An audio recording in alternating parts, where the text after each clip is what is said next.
sais, Ratatouille, je veux dire, les gens se prennent la tête avec Pythagore, on en fait toute une montagne. À chaque fois, mes élèves dès la 6e, ils me disent Madame, quand est-ce qu'on va étudier Pythagore et tout. Bon, c'est vrai. Pythagore, c'est.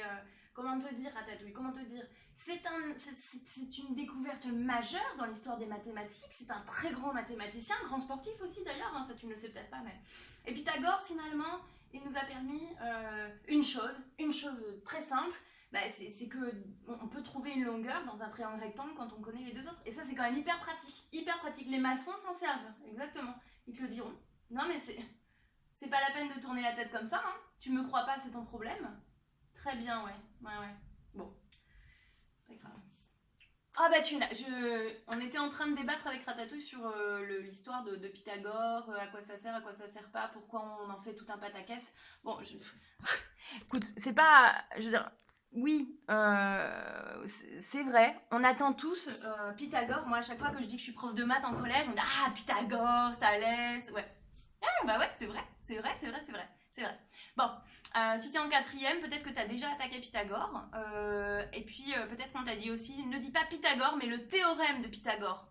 Voilà, parce que c'est quelqu'un qui se respecte. Et c'est vrai qu'on parle de son théorème, et non pas de lui. On peut parler de Pythagore en tant qu'homme. Hein, voilà, je disais tout à l'heure, sportif, etc. Ratatouille ne me croyait pas, mais pourtant c'est vrai. Bon. Le théorème de Pythagore, il est finalement assez simple, une fois qu'on l'a compris.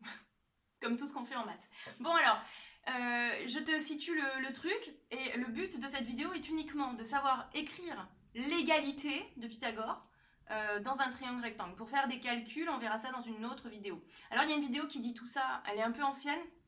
Du coup, j'avais un peu un style, c'était mes débuts, j'avais un style un petit peu bizarre. Pas en termes de look, puis ça n'a pas changé, c'est toujours bizarre. Mais par contre, en termes de voix, bon, je me cherchais un petit peu, hein, je me cherchais une identité, il faut être honnête. Et je me suis dit peut-être que je peux la refaire, ce sera mieux. Puis j'ai un vrai tableau, j'avais un cahier à l'époque. Pythagore, le théorème de Pythagore. Oui. Bien.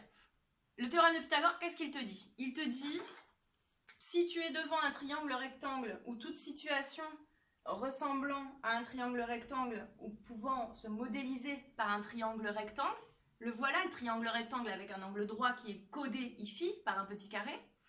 Eh bien, si tu as un triangle rectangle et que tu connais deux longueurs, je vais pouvoir trouver la troisième longueur assez facilement par le biais d'un calcul qui paraît un peu complexe mais qui ne l'est pas tant que ça. Qu'est-ce qu'il dit Pythagore?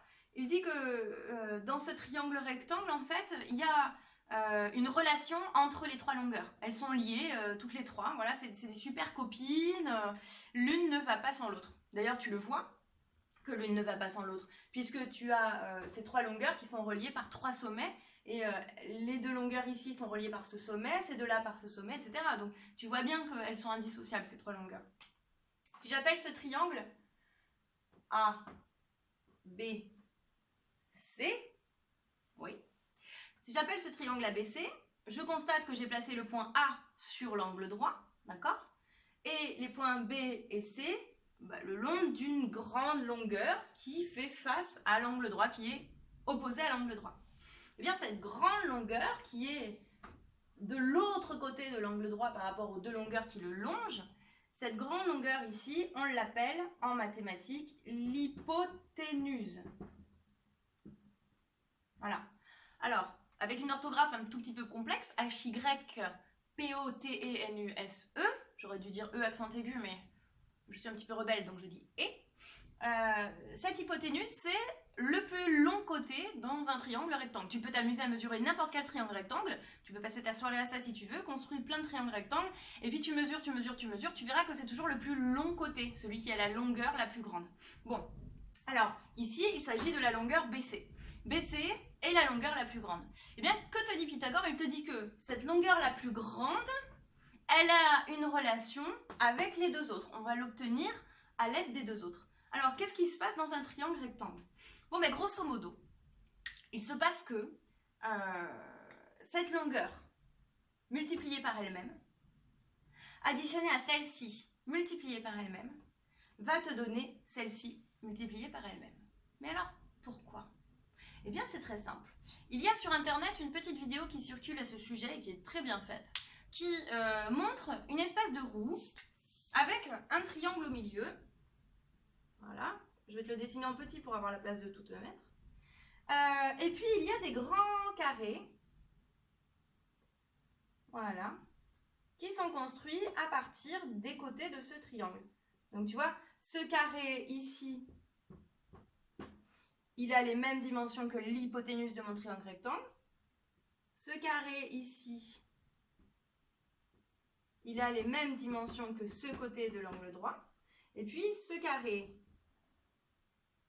ici, il a les mêmes dimensions que ce petit côté. Et donc, quand tu observes ce triangle rectangle et ces carrés, mais qu'est-ce qui se passe? Alors, ils font tourner cette roue là sur cette vidéo. Ce serait bien que je mette le lien peut-être sur la vidéo. En fait, quand on fait tourner ça, donc ici, il y a de l'eau à l'intérieur de ce grand carré. Il y a de l'eau, il y a de l'eau, il y a de l'eau, il y a de l'eau. Et ils la font tourner. Et en fait, on remarque que l'eau, elle va se distribuer dans ce carré-là et dans ce carré-là, pendant que celui-ci se vide. Donc, en gros, le carré des deux côtés qui sont moyens et petits, eh bien, ils se remplissent avec la même quantité d'eau que le grand carré. Autrement dit, si j'additionne le petit carré et le moyen carré, j'obtiens le grand carré. Donc, il s'agit ici, en fait, des aires des carrés, des surfaces des carrés. Donc, l'aire de ce petit carré, que je vais appeler A1, plus l'aire de ce carré moyen, que je vais appeler A2, me donne l'aire du grand carré, que je vais appeler A3. Voilà ce qui se passe. Ça plus ça égale ça. Oui, mais l'aire d'un carré, comment on l'obtient? Comment on l'exprime? Bah, c'est facile. L'aire d'un carré, on a dit que c'était le côté multiplié par encore le côté. D'accord? Comme ça, je vais obtenir tout le remplissage de mon petit carré. Donc, si je remets les lettres de tout à l'heure, j'ai A sur mon angle droit, B ici en bas, et C ici sur le côté.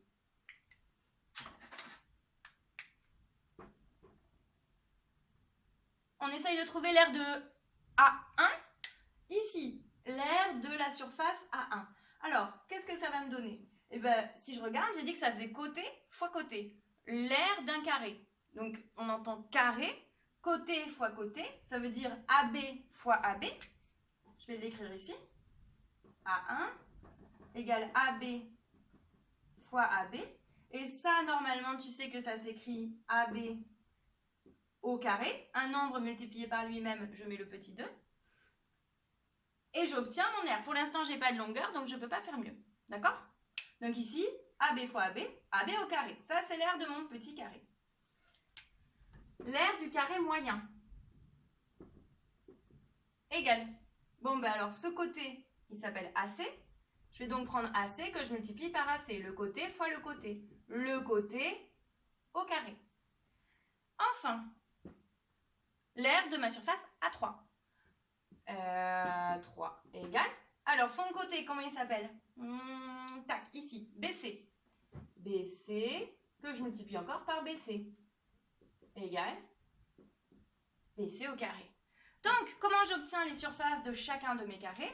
Eh bien, en prenant chaque côté de mon triangle rectangle et en le multipliant par lui-même. Donc, j'obtiens le carré de chaque longueur qui constitue le triangle. Et qu'est-ce qu'on a dit tout à l'heure? On a dit que, je vais l'écrire au-dessus, on a dit que A1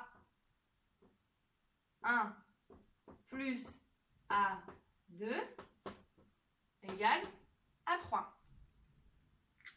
La petite plus la moyenne égale la grande.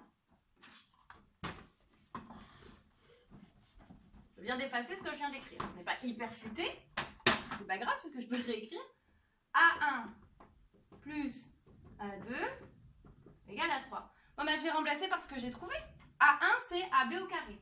AB au carré. Plus A2, c'est AC au carré. Et A3, c'est BC au carré.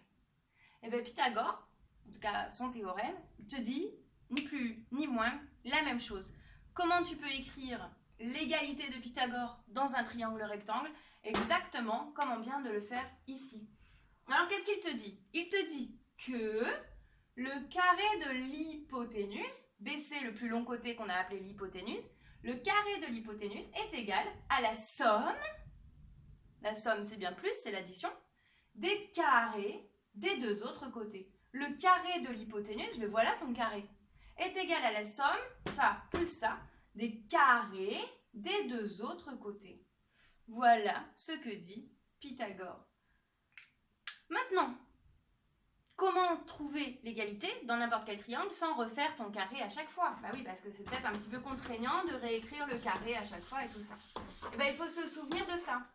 Le carré du grand côté, c'est égal à le carré du moyen côté plus le carré du petit côté. Je te fais un autre triangle. Regarde, hop, je le mets dans l'autre sens exprès. Comme ça, on va voir que ça ne change rien. On va l'appeler autrement même, tiens, pour voir que ça ne change rien. On va l'appeler MNO. L'hypoténuse, tu te souviens? C'est le côté qui est en face de l'angle droit, opposé à l'angle droit, et qui est le plus long côté dans ton triangle rectangle. On pourrait aussi dire celui qui ne touche pas l'angle droit. Donc MO, c'est l'hypoténuse, c'est le plus grand côté. C'est donc son carré à lui qui va être le plus gros. Donc c'est donc son carré à lui qu'on va obtenir en faisant la somme des deux autres.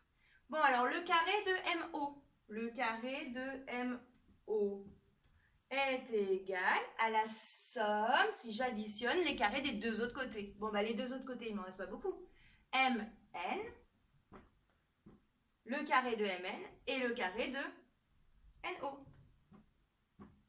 Et voilà l'égalité de Pythagore dans un autre triangle rectangle. On peut en faire un dernier si tu veux. Allez, allez, allez, n'aie pas la flemme, on le fait. Un dernier. Alors voyons. Je vais te proposer un triangle comme ceci. Ok, on va l'appeler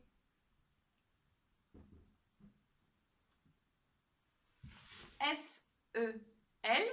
Et je te donne 30 secondes pour que tu essayes d'écrire l'égalité dedans.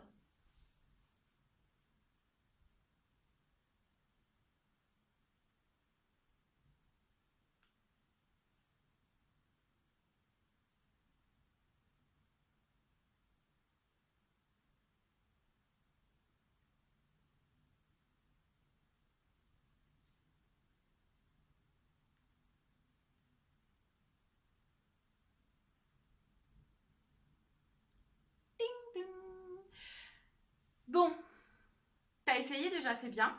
On va voir si tu as eu une bonne idée. Déjà, essayer, c'est beaucoup. Alors, souviens-toi. Déjà, ce qu'il y a à côté du égal, c'est le plus grand côté. Et c'est son carré dont on parle, hein, souviens-toi. Le plus grand côté ici, ben, je regarde, l'angle droit, il est là. Donc, le plus grand côté, c'est celui qui ne le touche pas. C'est donc SL. SL au carré. De l'autre côté, c'est la somme des carrés des deux autres côtés. Donc, SE, c'est un des deux côtés. L'autre côté, c'est EL. Et chacun au carré, le carré des deux autres côtés. Le carré de l'hypoténuse est égal à la somme des carrés des deux autres côtés. Alors, pas de panique. Parfois, tu vas voir aussi cette écriture-là. Le carré de l'hypoténuse est égal à la somme des carrés des deux autres côtés. Ça revient exactement au même, c'est une égalité. Ton égalité, elle est interchangeable. Donc, pas de panique, tu peux l'utiliser dans un sens ou dans l'autre. Après, pour faire les calculs, c'est une autre paire de manches que je t'expliquerai à nouveau dans une autre vidéo, si tu le souhaites. Allez, bye bye et beau rêve avec Pythagore!